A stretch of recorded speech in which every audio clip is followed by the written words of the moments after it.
Hey there, hey friends, happy Wednesday, and today we are going to do a complete look at another Legacy brand student watercolor set. So this is a part of the student grade showdown we have had ongoing on the channel for a while. Here recently, I took a trip to my local Jerry's Autorama for some much needed retail therapy, and in the process, I picked up a 12 half-pan set of Sennelier La Petite Aquarelle fine student watercolors and what seems to be a newly released economical sketchbook by New York Central. Now, the paints come in a decent cardboard box, of course branded with Sennelier information. There is a depiction of the actual palette on the front. It displays 12 half pans and one water brush. There is a picture depicting the main selling point of this palette, an elastic band that you slide your hand through to hold the palette when painting out and about. The front of the box also lets you know that the product is made. Now flipping it over on the back is going to show the AP seal, letting you know that the paints do conform to the 4236 regulation. It's going to show the company website, the company's address, the company's phone number, and a UPC code. The side of the box contains pretty much the same relevant information, including a 12-color digital swatch of all of the paints. It tells you the color name, the color number, and it also has what appears to be a transparency rating. Now, opening the box, there is an all-white plastic palette and a brochure. The brochure is basically an advertisement book showing the different range of products the company offers and the different iterations you can get those products in.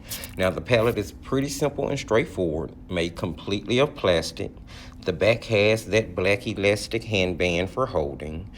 It is a clamshell type of palette with a snap latch on the front. Very simple. When you open the palette, the first thing you notice is this teeny tiny brush. Looks to be about a number 1, maybe a number 2 round with a super short handle. There is what appears to be 12 machine cut pellets in a molded tray divided into half pans. There are no individual removable half pans. This is a molded tray. They seem a little dry upon first appearance, so we will have to see how that goes. Now, the top of the palette has a mixing area with 8 wheels, so there is decent mixing room provided for this size of palette. And that's pretty much the presentation of the packaging in the palette. Now, we will jump into swatching in just a second to start testing the performance of the actual paints. Now, as I mentioned before, I also picked up a pretty simple looking sketchbook to try out as well. This is what I'm assuming is a new release from New York Central. Well, I say it's new because it's the first time I've seen it offered at my local Jerry's. I actually love New York Central paper. Their 100% in cotton paper, in my opinion, give artists a big run for its money.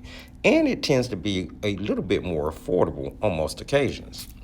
So I grabbed this thinking it may be similar to the other paper I've tried by them. However, I will say based on the first touch, I was able to tell that this wasn't their 100% cotton paper. Nonetheless, we are going to give it a whirl in this video and see how it stands up. Now, I'm going to be swatching today's set in this cellulose paper sketchbook. I have a few of these and I use this one for swatching student grade paints. It just helps me to keep my sketches in one place. I mean, at this point, I have tested so many paint sets that I have swatch sheets in every corner of my studio. So let's move into swatching the paints. We will also do a demo together in this video. I will do some color mixing and regular paint testing that I typically do off camera. And then we will wrap things up with a quick overall review of this set. So my friends, let's get started. So my friends, as we move into the swatching, I am going to be using a number 6 round synthetic squirrel brush to do my swatches with. As I told you earlier, I am working on a 140-pound cold pressed acid-free cellulose paper inside this sketchbook that I have several different copies of. Now, I am going to go along by calling out the color names for each color, and then the swatching itself will conclude with a little background music while I'm doing the glazing before we move into a demo in this video. So first up, we are going to be swatching primary yellow, which is a very bright and beautiful color. Second color up is orange, still in the yellow family.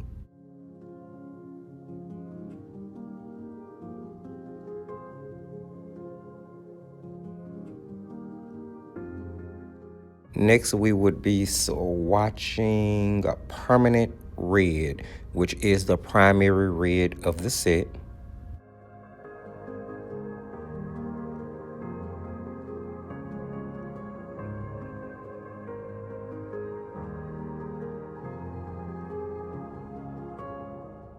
Next up, we are swatching permanent pink.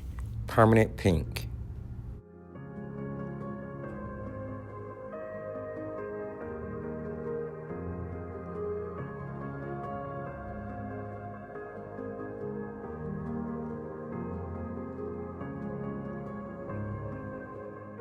Next in line, we have cobalt blue hue, which is normally the case for a lot of the legacy student grade sets now. They're using hues in place of their cadmiums and their cobalts.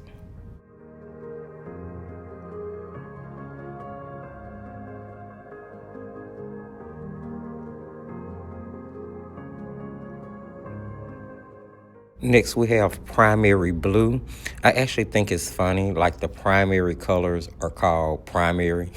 You know, like you had primary yellow, primary red, and primary blue in the set. So it is pretty easy to identify your primary colors in the three that you could pull out to kind of do whatever mixing you wanted to do with.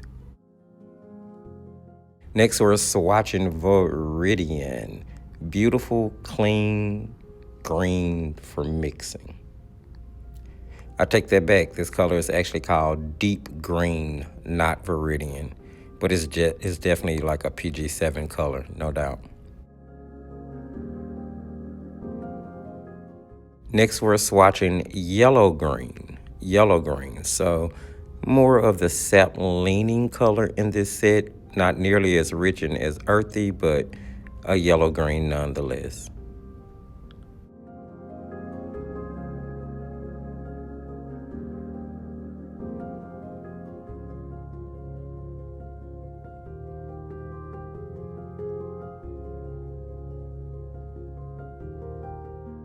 Next up, we're swatching yellow ochre. Yellow ochre.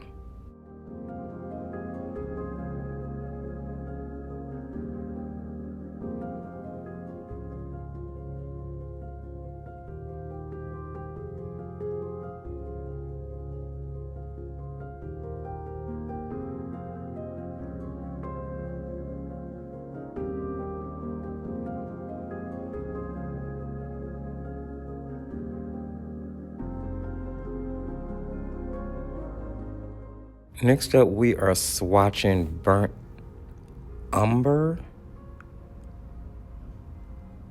Burnt umber.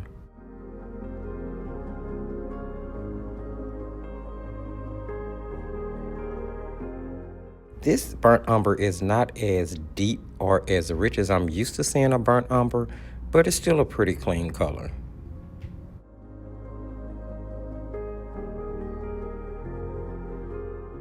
Next up, I'm swatching Payne's Gray.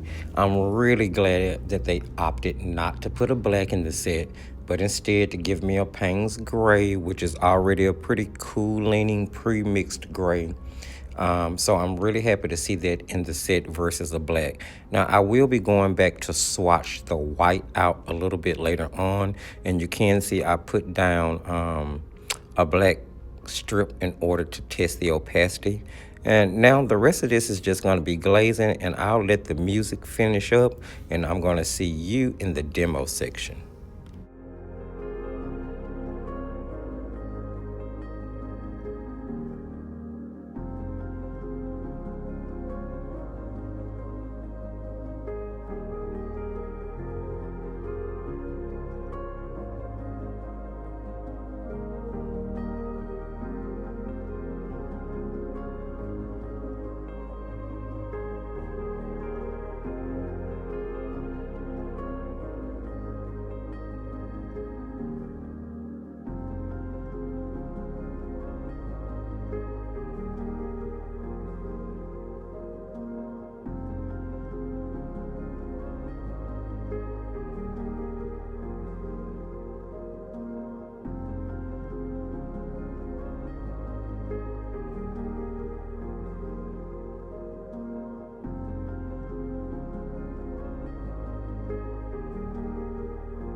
Now, friends, from the very top of the demo, I'm going to go ahead and say, if I haven't already, that this paper is a mixed media paper, and it is going to take me a minute throughout the painting to kind of get used to how to use it. And the truth of the matter is, I might not get completely used to it in just this one painting. It can take several paintings to get used to a paper, sometimes especially when it's new.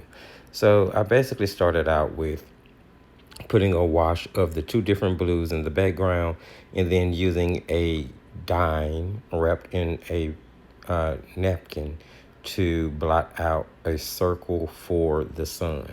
And from here, I'm just going to go in and start to paint. Now, although this is more like a mixed media paper, that's really what I believe it is. It does hold the color saturation for the paint, and these paints are actually pretty vibrant. So I do love the fact that there is not going to be a huge shift from wet to dry.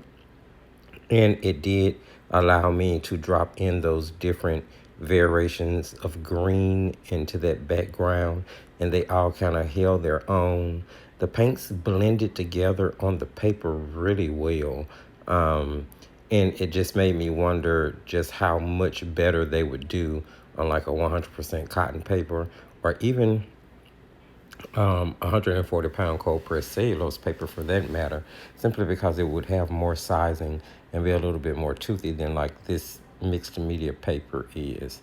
Yeah, I'm definitely calling it a mixed media paper.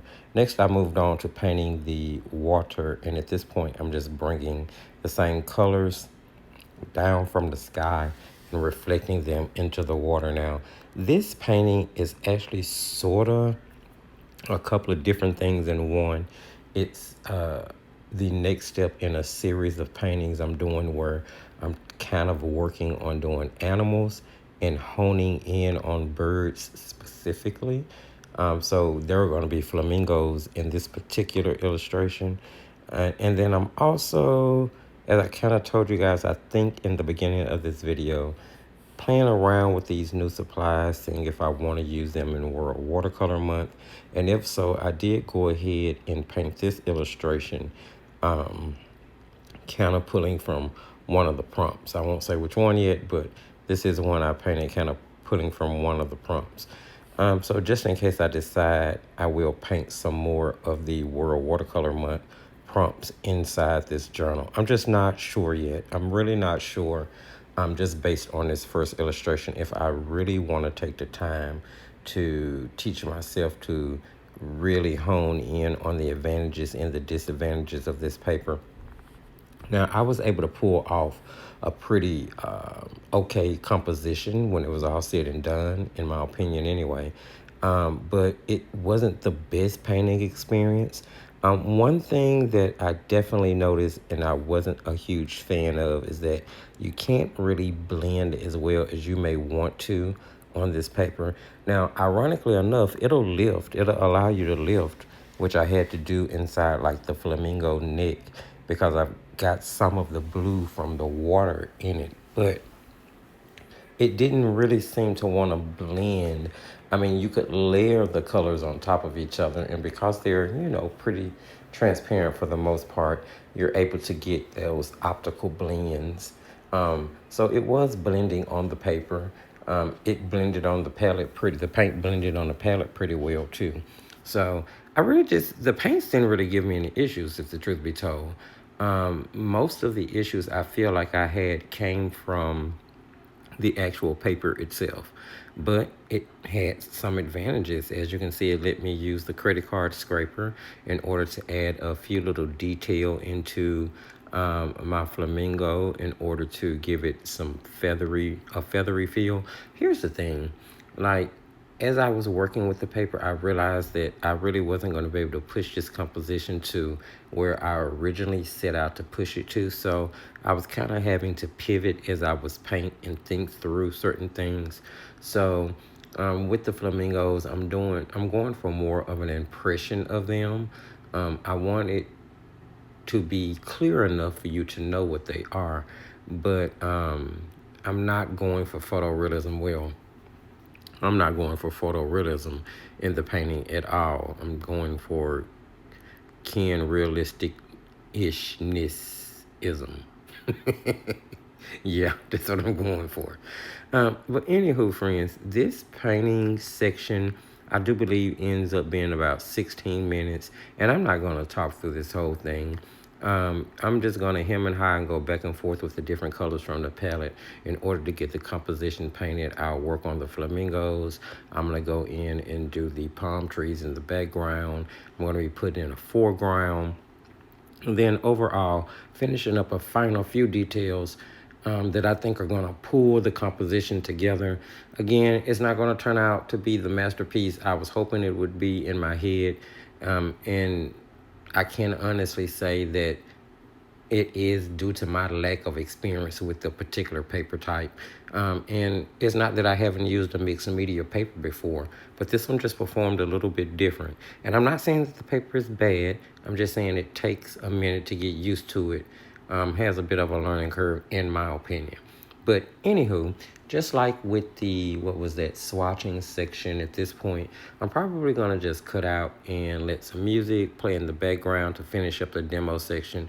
Hopefully you guys will be able to pick up on things. Keep in mind that you can utilize the gear mechanism in the bottom right hand or top right hand corner of your video player on YouTube in order to control the video playback speed. So you can slow the video down if you want to paint along with this and you feel like the time lapse is moving too fast, to give yourself the opportunity to see it done a little bit better. And also, you can actually, especially if you're using the YouTube app, I'm not sure about the browser, but if you're using the YouTube app, as you're watching a video, you can actually take two fingers and pinch and expand outwards, and it's going to enlarge the video, kind of zoom in. I don't know if a lot of people know that can be done, but I do it on the YouTube app on my iPad all the time. I've done it on my YouTube app on my phone as well, so I know it definitely works in the YouTube app. So if you want to zoom in a little closer to certain sections, you should give that a try. Just like you're pinching in and out on enlarging a picture, you're going to do that on the actual video inside the YouTube app. So give that a try. In the meantime, friends, go ahead, enjoy the rest of this demo, and I'm going to meet you guys on the other side to wrap all of this up with a review and give you my final thoughts on this paint set.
Okay, my friends, we are going to go ahead and wrap this video up. So I decided to forego the separate color mixing on a different sheet of paper simply because I have done the illustration that we did together in this video, and I also did a really quick little loose illustration on the side.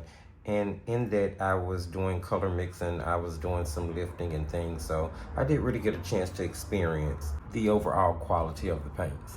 Now, let me say before I jump into this little quick review, all of the paper types that I've done this on, I do believe to be cellulose paper.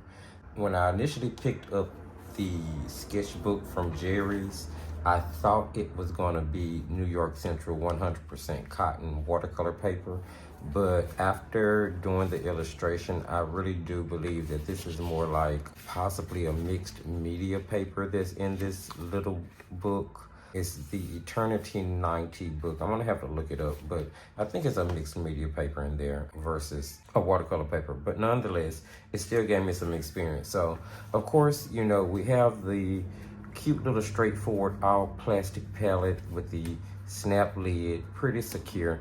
I will say the thing about the palette that kind of bothers me is because the hinge holding the top and the bottom portion together is a really thin piece of plastic that looks like it may eventually have wear and tear and possibly crack. And the same thing for the little latch that holds the lid down. I just feel like eventually that may snap. I don't know. Maybe there's some people out there who have this set and who have opened and closed the clamshell over and over again excessively. Can jump in the comment section and tell me what their experience has been. But I don't know, that just kind of caused alarm to me. Outside of that, pretty straightforward, cool palette. The mixing wells worked fine. As you can see, I did clean the palette and there hasn't been any staining as of yet. And some of the paint did stay in the palette, 2, almost 3 days. So it doesn't look like that plastic is gonna stain really quickly, which is pretty cool. Now, as I mentioned before, these are not in individual half pans that you can remove. Now, that's a molded tray, and the molded tray has like built-in half pan wells. So if you wanted to dig the paints out and reuse this palette, you possibly could do that. But overall, it is what it is with the palette. The back has this little elastic on it, as stated before. I'm not sure. I never use like the back rings or anything like that whenever I take a palette on the go with me to paint. But I don't know, maybe that elastic band would encourage me because it's pretty secure, you know. It's pretty secure and it's really comfortable. I don't feel like it's gonna go anywhere, unlike the little metal rings where it just seems so flimsy. So I think that's actually an added bonus. That's an added bonus. But that's the palette, the way it's presented. As far as the paints are concerned, they were a little dusty at first. I was kind of concerned, but a pre-wet got them going. And after that, I did not really have to wet them again. So they work okay. They do not seem to be pretty fast wearing. Now, there was no pigment information presented with these. I do believe that the side of this box is attempting to give like transparency information. But I didn't see like any pigment information or any light fast information presented with the set. I don't know if they provided like maybe on the site, or maybe there's a blog that you could look up if you were interested in knowing the pigment numbers. To some people that'll be important, some people it won't. So whatever side of the fence you stand on, you do what you need to do. But there doesn't look to be any of that information presented with the actual set from what I could see, unless I'm overlooking it. They swatched out okay. I didn't have any issues with that. They seem to water down really well. They don't break down in a watery wash. They do hold saturation, and there is not a huge shift from wet to dry. So I was really happy with that. Now, the paints seem pretty transparent for the most part. You have a little opacity on the yellow ochre, which is, I always say, normally is to be expected. There's a little bit on the burnt umber, a little bit on the Payne's gray. The primary blue, ironically enough, I think is more of a phthalo blue. So there isn't an ultramarine. There's a phthalo, and then there's a cobalt blue hue, which I'm pretty sure is a pigment mixed with like a PW4 or PW6 in order to get it that lighter hue. So I don't know. And there's not a good blue in the set, in my opinion. Not a good mixing blue, but that's just my opinion. That primary blue, as they call it, is very green leaning. So that's kind of what that is. There's a what they call a primary red and a primary yellow in the set. The oranges are really pretty. They're all pretty saturated. Like I said, there's not a huge shift. It glazed well, and throughout the painting process, I didn't have any issues with the mixing. As you remember, I did a lot of mixing, and all of my colors, whether they were secondary, whether I was mixing neutrals, whether I was trying to get it desaturated, I was able to achieve that and didn't really have any issues doing it. So overall, they really perform like your standard legacy brand student grade paint. I would put them in the same realm as, say, like Cotman, Schmincke Academy. Well, maybe, I don't know, maybe I like Schmincke Academy a little bit more than these, if the truth be told. I've always heard so much about Sennelier, and it is what it is. I think that they are a really good paint. I think they hold their own for a student grade. I don't feel like they have a lot of fillers. I do feel like there are some stretchers in them, definitely. But I don't feel like it's just clouded with fillers. I don't feel like a lot of the colors are cut with white. I really wish I could tell you whether they were single pigment colors or not, because that would kind of make a difference in a certain respect, especially when comparing it against, say, Schmincke Academy, and the fact that it has so many single pigment colors in it. Magello Mission Silver Class. When you look at things like Winsor Newton Cotman, you're going to compare it against, you know, just your different thing. Royal Talons Van Gogh. It would really be nice to have the pigment information presented with the actual paints. So I feel like that's something they might need to revisit. Like I said, unless I'm just completely overlooking that information. So got into some paintings. Of course, we did this one inside this sketchbook here. It was a pretty okay experience. The paper surprised me. I had to learn how to work with the paper really quickly. So most of the fighting that I did throughout this composition was really just learning how to get the color down on the paper and get the effect that I wanted in the realm of the paper. I really had to kind of go for more of an impressionist style with my flamingos. I wanted to be a little bit more detailed, but overall, I'm kind of decently pleased with it. It could be a much worse composition, and I think it relays what I was trying to convey. I think it does. Okay, so, and then off screen, and just in this, there was a color mixing of neutrals, there was glazing, there was layering, there was some lifting because I had to do lifting out of the flamingos. Had color from the water run over into it. We did splattering techniques with the paint. So mixed in a lot of different shades of green from one color, layered on gouache. So it's working pretty decently with other media. So, and it worked okay on mixed media paper. Then of course, off camera, I did just a quick little, I'm trying to practice more on loosening up and doing loose style paintings.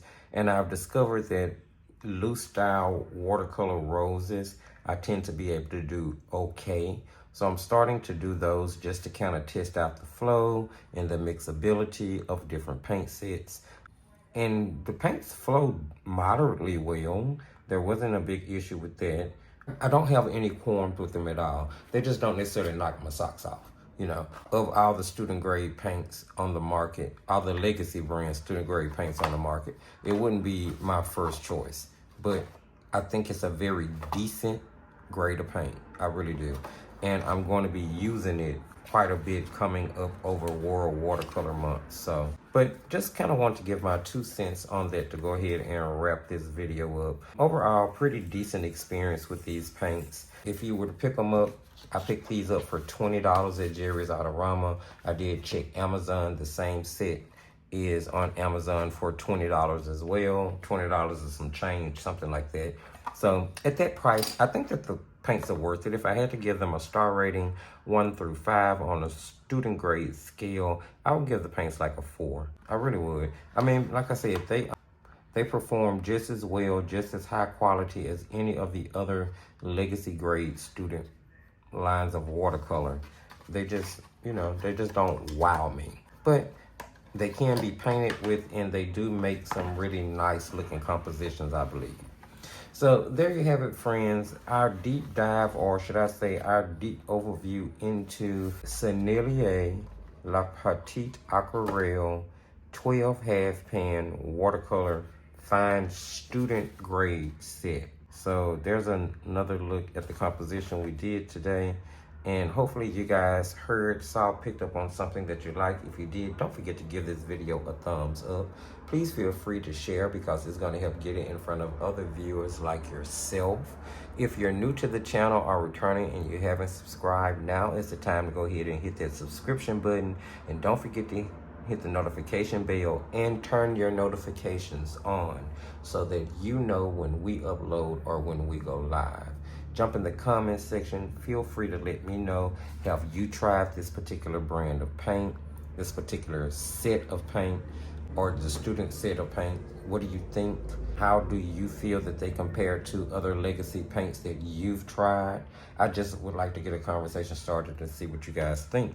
It's always nice to know other artistic opinions out there. Or if you have any questions, please feel free to put them in the comment section, and I will get around to answering them as soon as I possibly can.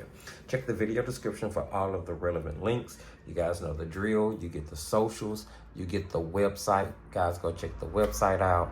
You might find a painting or two that you like. That's where you can find all of the original paintings that I have listed for you to grab up if you would like to. Paints, pencils, pastels, and markers, which is the Thrifty Apprentice sponsored Facebook group, and all other links are down there as well. So check it out. And remember, as I tell you at the end of every single video, my friends, just keep creating.